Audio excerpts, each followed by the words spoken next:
கட்சியின் பாளையங்கோட்டை சட்டமன்ற தொகுதி சார்பாக நமது அரும்பெரும் பாட்டன் முத்துசாமி ஆசாரி அவர்களுக்கு புகழ் வணக்கம் செலுத்தும் நிகழ்வை புரட்சியோடும் எழுச்சியோடும் நடத்தி காட்டுங்கள் என்று ஆணையிட்ட எங்கள் அண்ணன் செந்தமிழன் சீமானுக்கும் இந்த அரியதொரு நிகழ்வை ஏற்பாடு செய்திருக்கிற என் உடன்பிறப்புக்கும் மூத்தவர்களுக்கும் உங்கள் அனைவருக்கும் வணக்கம். உறவுகளே, அண்ணன் சக்தியினன் கூறியது போல இந்திய வரலாறு வடக்கிலிருந்து எழுதியிருக்கப்பட்டிருக்க கூடாது. இந்திய வரலாறு என்பது தெற்கிலிருந்து எழுதப்பட்டிருக்க வேண்டும். அப்படி தெற்கிலிருந்து எழுதப்பட்ட வரலாறு என்பது இந்திய வரலாறு மட்டுமல்ல, உலக வரலாறே தெற்கிலிருந்து எழுதப்பட்டிருக்க வேண்டும். காரணம், இந்திய விடுதலையை, மண் விடுதலையை, தன் மொழி விடுதலையை, தன் இன விடுதலையை, தன் இனத்திற்குள் பிறர் அந்நியரை ஏற்க முடியாது போராடிய போராட்டத்தை எல்லாம் இவர்கள் இந்திய பெரும் விடுதலையாக கட்டமைத்தார்கள். அப்படி இவர்கள் கட்டமைத்ததை போலவே இந்திய விடுதலை என்றாலும் கூட ஆங்கிலேய ஏகாதிபத்தியத்திற்கு எதிராக வாளேந்தி போர் முனையில் தன் உயிரை ஈகம் செய்கிற வரை இருவரும் இரட்டையர்கள்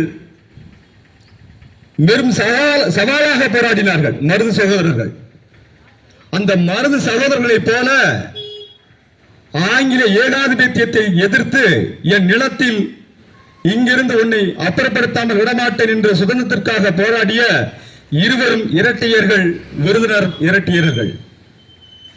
எப்படி வரலாற்றில் மருது சகோதரர்களை இருவரும் இரட்டையர்களாக சகோதரர்களாக பார்க்கிறோமோ, அதுபோல விருதுநகர் இரட்டையர்கள் அல்ல, விருதுநகர் சகோதரர்கள். அவர்தான் நமது பெரும்பாட்டன் காமராஜரும் நமது பாட்டன் முத்துசாமி ஆசாரியும். அவர்கள் தொடங்கிய இந்த வேட்கை என்பது எல்லோரும் போலவே மிக சாதுவானவர்கள். எடுத்த மாத்திரத்தில் மிகப்பெரும் ஆகச் சிறந்த புரட்சியாளர்களோ இல்லை, நாங்கள் எங்களை போல. ஆனால் எப்போது அவர்களுக்கு இந்த கோபமும் தாபமும் இந்த புரட்சியும் இந்த அரசுக்கு எதிரான கோபம் வருகிறது என்றால், ஜாலியன் வாலா படுகொலையில் தான் எங்கள் ஐயா முத்துசாமி ஆசாரி அவர்கள் முதலாக கோபப்படுகிறார். 15 வயசு, இந்தியாவை உலுக்கிய பெரும் படுகொலை. இன்று ஈழ படுகொலை போல அன்று கிட்டத்தட்ட 1500க்கும் மேற்பட்ட பொதுமக்களை ஒன்று திரட்டி ஆங்கிலேய துப்பாக்கி முனையில் குருவி சுடுவதை போல சுட்டுக் கொன்றான். அந்த செய்தி இந்தியா முழுமைக்கும் பேர் அதிர்ச்சியை ஏற்படுத்தியது. அதுவரை சமூக நாட்டம் இல்லாத, அதுவரை அரசியல் நாட்டம் இல்லாத, ஏதோ நம்மை போல குடும்பம் கொண்டாட்டி பிள்ளை போதும், சாப்பிட்டா போதும், உறங்கினா போதும், வெந்தயத்தை நிட்டு செத்தா போதுங்கிற மனநிலையில் இருந்த எமது முன்னோர்கள் எல்லாம் அந்த பெரும் கொடுமையை பார்த்து வெகு கொண்டு எழுகிறார்கள். அதற்காக போராடுகிறார்கள், களம் காண்கிறார்கள். அப்போது போராட்ட களத்தின் உண்மையாக இருந்தது காங்கிரஸ் பேராய கட்சி. அப்போது அதோடு தன்னோட ஐக்கியமாகிறார்கள். ஆனால் அங்கே இருக்கிற காங்கிரஸ் பேர் இயக்கம் இவர்கள் சின்னஞ்சிறு வயது என்பதால் இவர்களை பக்குவப்படுத்தி நேரடியாக நீங்கள் போராட்டத்தில் கலந்து கொள்ள வேண்டாம், உங்களுக்கான காலம் வரும் என்று பயிற்சிக்கிறது. எமது பாட்டன் காமராஜர் அவர்களும் எங்கள் ஐயா முத்துசாமி ஆசாரி அவர்களும் செய்த பெரிய நன்மை என்ன தெரியுமா? காங்கிரஸ் மட்டுமே இருந்ததுதான், அவர்கள் திராவிடம் பக்கம் போகவே இல்லை. ஆட்சி அதிகாரம் வந்ததும் கூட திராவிட கட்சியை ஏறிட்டு கூட அவர்கள் பார்க்கல. அவருடைய தொடர்ச்சியாக ஆங்கில ஏகாதிபத்தியத்திற்கான போராட்டம், இந்த மண்ணுக்கான போராட்டம், இருவரும் சேர்ந்து ஆட்சி அதிகாரத்திற்கு எதிராக, வெள்ளையருக்கு எதிராக காங்கிரஸ் பேராய கட்சி மண்ணிலே வேறொன்று செய்வதற்கான அளப்பரிய செயலை செய்தவர்கள். தன்னுடைய திருமணம் முடிந்த மறுநாளிலே உப்பு சத்தியாகிரகத்திற்கு போரிட்டு செல்றாரு. பாருங்க, அந்த சமூகத்துல அந்த காலத்துல வீட்டை விட்டு வெளியேற மாட்டான். அவனுடைய தொழில், அவனுடைய பற்ற வேலை, கஞ்சி, இப்படித்தான் இருக்க முடியும். ஆனாலும் அங்கிருந்து ஒரு புரட்சியாளன், போராட்டக்காரன் இந்த மண்ணை நேசித்து, இந்த மொழியை நேசித்து, இந்த மக்களுக்காக ஏதோ ஒன்று செய்துவிட வேண்டும் என்று எங்களை போன்று, எங்கள் அண்ணன் செந்தமிழன் சீமானை போன்று களத்திலே வந்து இத்தனை வரலாற்று சிறப்பு மிக்கவர்கள் கயத்தாரில் பிறந்தால் கூட இந்திய பெருந்தேசத்தில் சிறப்பு பெற்ற நிலம். அங்கே போற்றத்தக்க மிகப்பெரும் எமது முன்னோர்கள் இருக்கிறார்கள். ஆனால் ஏனோ எமது பாட்டன் அவர்களை இருட்டடிப்பு செய்து மறைத்து இங்கே இருக்கிற ஆளும் திராவிட கட்சி, தேசிய கட்சி, திராவிட கட்சியை விட்டுருவாங்க. திராவிட கட்சிக்கு இவர் உழைக்கல, திராவிட கட்சி வளர்க்கல, திராவிட கட்சியின் உறுப்பினர் இல்ல, அவரு திராவிட சித்தாந்தத்தை ஏற்கல. ஆனால் காங்கிரஸ் என்னங்க புடுங்குச்சு? காங்கிரஸ் பேராய கட்சிக்காக தன் வாழ்நாள் முழுமைக்கும் போராடி ராமநாதபுரம் அந்த பகுதியிலுடைய மாநில காங்கிரஸ் கமிட்டியில் இருந்தவர் பாட்டன் காமராஜ் அவர்களுக்கு விருதுநகர் மாவட்ட பிரதிநிதியாக காங்கிரஸ் ஒன்றாக சேர்ந்து பணியாற்றியவர். இந்த காங்கிரஸ் செய்தது என்ன? எங்கள் ஐயா முத்துசாமி ஆசாரியை பற்றி காங்கிரஸ் கட்சிக்காரனுக்கு தெரியுமா? ராகுல் காந்தியை பத்தி தெரியும், அதாத்தா சோனியா காந்தியை பத்தி தெரியும், அப்ப ராஜீவ் காந்தியை பத்தி தெரியும். ராகுல் காந்திக்கும் ராஜீவ் காந்திக்கும் சோனியா காந்திக்கும் என் பாட்டன் இந்த மண்ணில் காமராஜரை, இந்த மண்ணில் காங்கிரஸை வளர்த்த முத்துசாமி ஆசாரை பத்தி தெரியுமா? எதுக்கு காங்கிரஸ்? காங்கிரஸ் வேரோடு அழிக்கப்படக்கூடிய கட்சி. சமீபத்தில் ஐயா பாரத பிரதமர் சட்டம் பாராளுமன்றத்தில் ராகுல் காந்தி அறிவிக்கிறாரு, ஒவ்வொரு மாநிலத்திற்கும் ஒரு அடையாளம். குஜராத் என்றால் காந்தி, வல்லபாய் பட்டேலுக்கு என்ற ஒரு இடம், இப்படி எல்லா தலைவர்களுக்கும் ஒரு அடையாளத்தை உருவாக்கி தமிழ்நாடு என்றால் பெரியாரு. யார் சொல்றா? ராகுல் காந்தி சொல்றார்.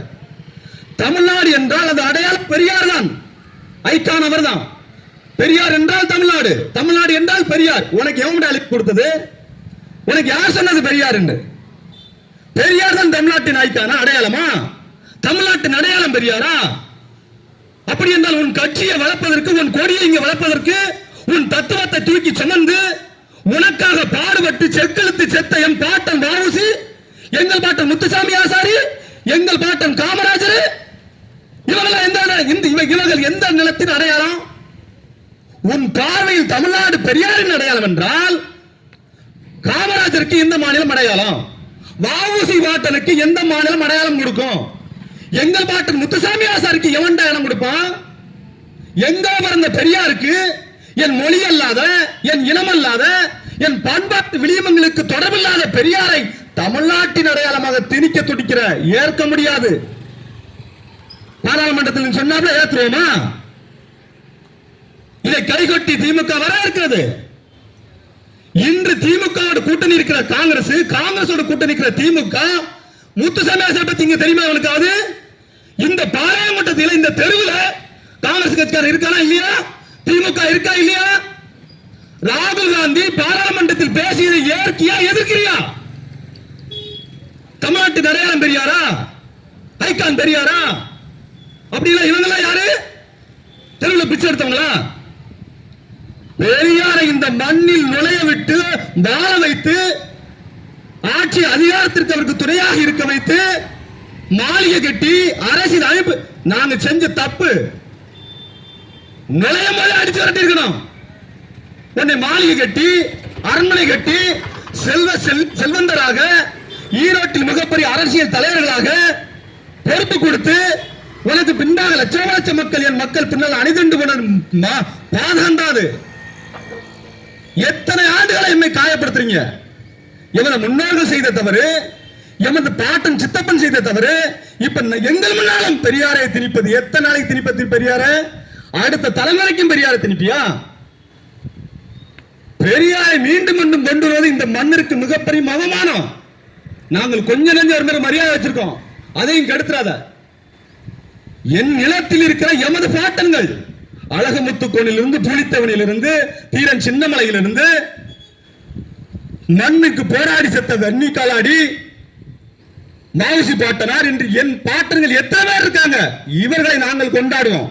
நீ மீண்டும் எல்லாவற்றையும் பிறந்தள்ளி எல்லாவற்றையும் ஒதுக்கி வைத்து பெரியார் தான் என்பதை ஒருபோதும் ஏற்க முடியாது, ஒருபோதும் ஏற்க முடியாது. பெரியார் என்று திமுகவுக்கு தலைவர் கட்சியா வச்சுக்கோ, காங்கிரசுக்கான தும்பியல வச்சு ஒரு தும்பியல் குச்சியா வச்சுக்கோ.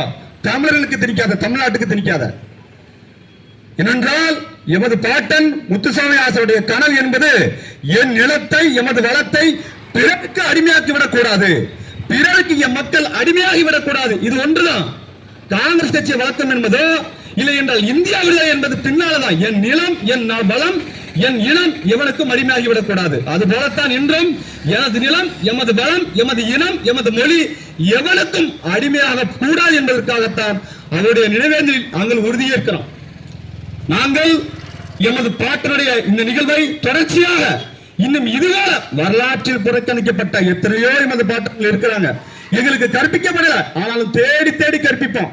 புதைகளில் தோண்டி இருக்கிற தோண்டி எடுப்போம், படிப்போம், மக்களிடத்தில் கொண்டு சேர்ப்போம் என்று கூறி எமது பாட்டன் முத்துசாமி ஆசாரி அவர்களுக்கு மீண்டும் ஒரு நாமல் கட்சியுடைய பாளையங்கோட்டை சட்டமன்ற சேர்வாக புகழ் வழக்க செலுத்திக் கொண்டு நம்மளுடைய பாட்டுடைய கனவை ஒன்று சேர்ந்து நிறைவேற்றிட 2026 சட்டமன்ற தேர்தலை எதிர்நோக்கி காத்திருப்போம். நாம் தமிழர்.